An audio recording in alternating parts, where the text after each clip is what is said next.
Rich Allan asks, who are my musical influences? I have a top 4.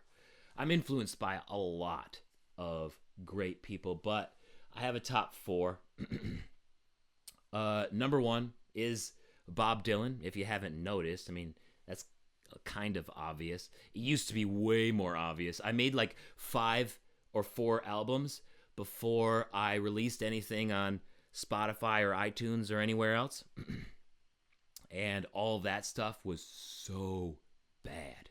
So bad. So Dylan is still number 1 though. And all that stuff kind of sounded way too much like Dylan. I've done better at sounding less like Dylan now. So Bob Dylan. Second is Jethro Tull. I absolutely love Ian Anderson and Jethro Tull, especially before the 80s. I feel like once they started getting into that 80s pop sound, they lost me a little bit with all that stuff. But Jethro Tull before the 80s, like that prog rock, that Thick as a Brick. Thick as a Brick is one of my favorite songs ever. And I'm just talking about the beginning of it. I'm not talking about the 3-minute thing that you hear on the radio. I'm talking about all 45 damn minutes of it. It's one song. 45-minute song. I absolutely love it. So, definitely influenced a lot by Jethro Tull. And also, I guess Earl Scruggs. Earl Scruggs is a huge influence to me. I started out on the banjo. And I'll play the banjo in a second. Love Earl Scruggs and what he did for Bluegrass. And then finally, Tom Waits. I really like Tom Waits' storytelling. He is a master, and it gets weird with him, which I really appreciate. I feel like songwriters don't get weird enough, at least the popular ones. I feel like there just needs to be more weird songs, you know? Like the songs about Mongol history, or songs about out-of-body experiences, near-death experience, songs about ghosts, songs about gravediggers, you know? And I feel like that is territory that Tom Waits just lives in, and I really appreciate that, and I try to bring that to a lot of my storytelling when I write songs too. So those are my top 4. All right, so here is Ghost, the Ghost fear the most.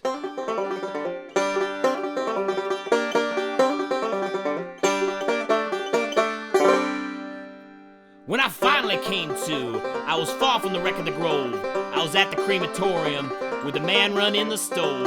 Well, I reached out to grab the man whose work kept him so trim, but when my hand met his shoulder, I just passed right through him. And then I noticed the guest list when I began to turn, and the ring in the dust where they had placed the urn. It had finally happened, yes, I finally met my end. Doomed to walk the earth until time started up again. Yeah.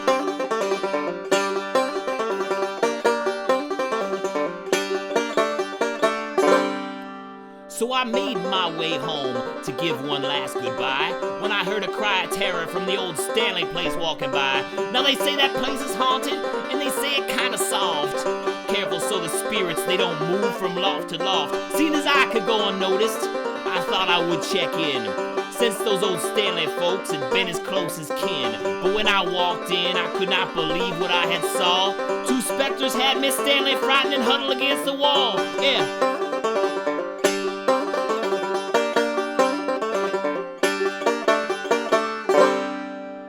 They were 2 spirits of thieves who died in jail and buried in the cemetery when winter's air got stale.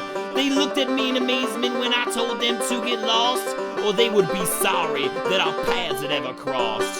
They both laughed aloud and said, ghosts can't do each other harm. And to prove it, one walked up and stuck his hand right through my arm. It was then I threw a punch, just to double check his test, and my fist had landed hard against his face as if it was still flesh. And then the other attacked, but it was all in vain, and soon they were scared off from the beating I had laid. And I started to wonder why I was so differently made, and I realized they were buried and I was released by the flame. Yeah.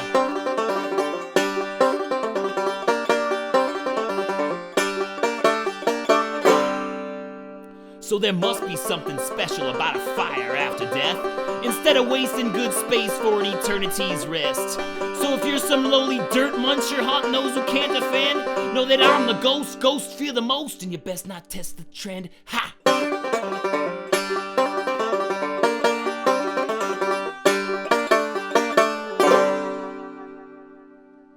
The ghost that ghosts fear the most. About a ghost superhero who's cremated instead of buried, and it gives him special powers over other ghosts, and he chooses to use those powers responsibly and protect the living. Talking about weird songs, that's what I'm talking about.